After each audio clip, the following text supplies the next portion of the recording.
आज शनिवार, आज होती हनुमान जयंती, म्हणून मग सकाळी लवकर उठून आवरून गाडीवरून निघालो मग गावात जायला आणि आलो एकदाच गावात मारुती मंदिरासमोर.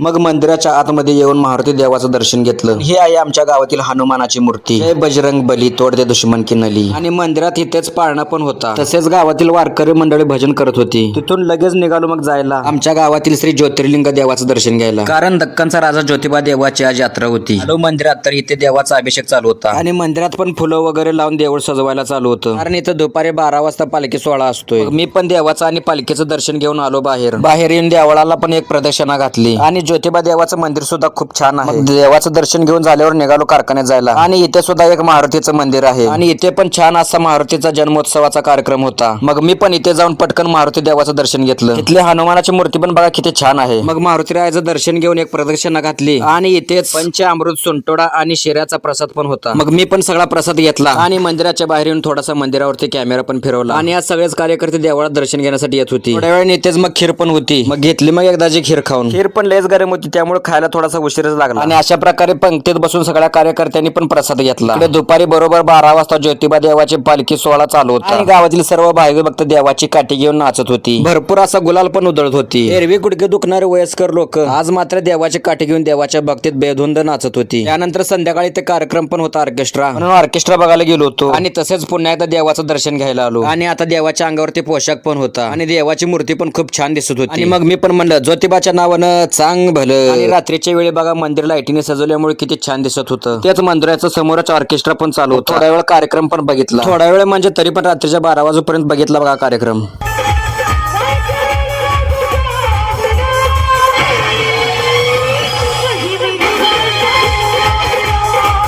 आणि असा होता आजचा आपला पूर्ण दिवस. जाता जाता तुम्ही पण आपल्या चॅनल तेवढं सबस्क्राईब करा. धन्यवाद.